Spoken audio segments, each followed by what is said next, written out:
The easiest thing I've done was to get out from under the labels and to live the life that I live.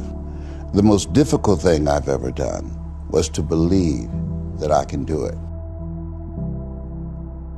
The difference is that when you don't know what's impacting you, and it's something that's holding you down and you're not aware of it. There are things that when you, in my situation, when you live in a dominant culture that is designed to destroy your sense of self and your belief in yourself, and you have to learn ways in which you can begin to connect with this power that you have within yourself to handle where you are. The key is to be constantly in a perpetual process of discovering the truth of who you are and fighting constantly to look for ways in which you can escape the inner conversation.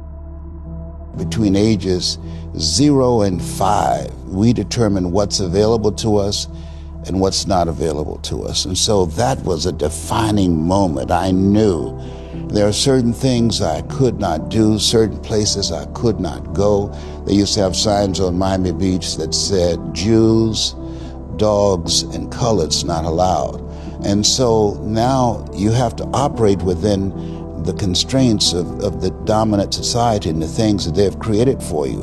And it's a challenge to see yourself beyond that and to work to get outside of that, even after those laws have changed, because that has become so much a part of you.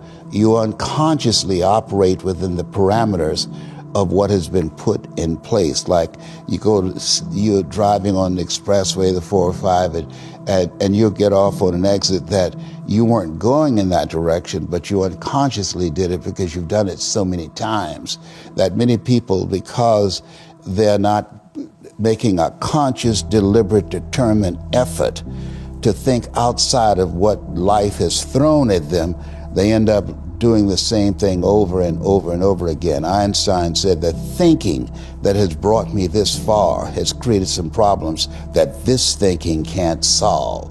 And so through relationships, through reading, through studies, through goals and dreams beyond your comfort zone, it allows you to begin to live out of your imagination as opposed to out of your history. Disney said, the imagination is a preview of what's to come.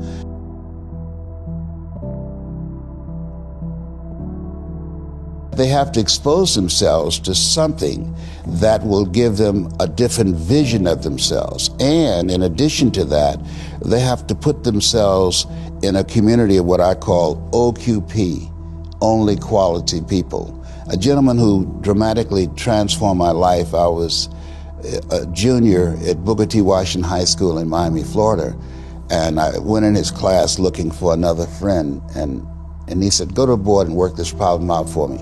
I said, sir, I can't do that. He said, why not? I said, I'm not one of your students. He said, do it anyhow. And the other kids started laughing, saying, he's Leslie, he's DT. And he said, what's DT? His brother is smart, but he's the dumb twin. And I said, I am, sir. And he came from behind his desk and he pointed at me. He said, don't you ever say that again. Someone's opinion of you does not have to become your reality. And he taught me 3 things. He said, if you want to become successful in life, young man, he said, number 1, you got to change your mindset. He said, you don't get in life what you want, you get in life what you are. Number 2, practice OQP, only quality people. You earn within $2,000 to $3,000 of your closest friends. I found that out. I left all my broke friends. I said, y'all got to go. Because I used to be so broke, I'd pass a bank and trip the alarm, you know? And the 3rd thing he said, develop your communication skills, because once you open your mouth, you tell the world who you are. He said, those are 3 major things that you want to work on that will liberate you from living in Liberty City, living in poverty in Overtown. It will help to escape out of where you are right now, because I see you watching me and I know you want more. I can see the hunger in your eyes. You get hungry by finding something that's you. I believe that all of us are born unique, but most of us die copies. You got to find out what is it that turns you on, what resonates with you. One of the things that I realized and what allowed me to become successful as a speaker, the speaking industry has been hijacked by people who speak to sell, and it's okay to do that and make money. I speak to change lives because somebody spoke and changed my life. So this is my passion. This is my drive. This is something that I feel in my heart. And so the key to that hunger-driven life is a heart-centered life. I didn't do what I'm doing for years because of my programming, because of the culture in which I was raised in. I would see other people with degrees and PhDs and MBAs and credentials I don't have, and I convinced myself I couldn't do it. But Mr. Washington, on that day, we became friends, and he taught me not only someone's opinion of you does not have to determine your reality. He said that you have to work on yourself and you have to have an unstoppable attitude, and no excuse is acceptable, and you got to make it a priority, a non-negotiable in your life, and hold a constant vision of what it is you want to achieve. See it accomplished and go all out. Find a way to win. In spite of the setbacks, in spite of the disappointments, in spite of your failures. I tell people when I'm giving presentations, you will fail your way to success. I have a saying, as life knocks you down, try and land on your back, because if you can look up, you can get up.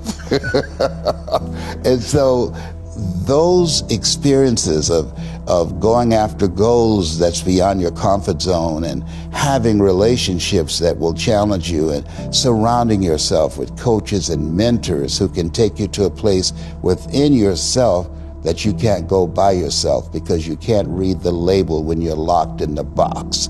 And so those experiences, they challenge you to go to that next level and continue to move forward in your life, doing new and exciting things that eye has not seen, ear has not heard, nor has entered the heart of mankind what God has in store for you when you live a heart-centered life, deciding that you're going to live a life that will outlive you. You're going to live a life that counts, a life that will build a legacy and change the planet. You know, Horace Mann said, we should be ashamed to die until we've made some major contribution to humankind. And so my goal is to make a major contribution to humankind.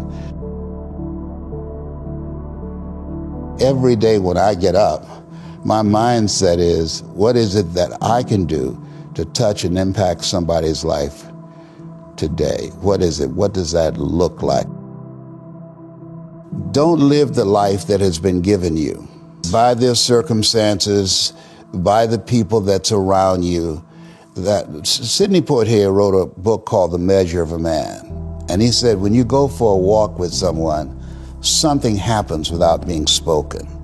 He said, either you adjust to their pace or they adjust to your pace. Whose pace have you adjusted to? And so there are things that we pick up and we think that they're our choices, but they're the choices that we've been programmed by life to do. When we leave our homes in the morning, we're bombarded with over 6,000 advertising hits through Facebook, through Twitter, through Instagram, through television, through our phones and through our communities, and through the computers. And so all of these things are impacting us every day.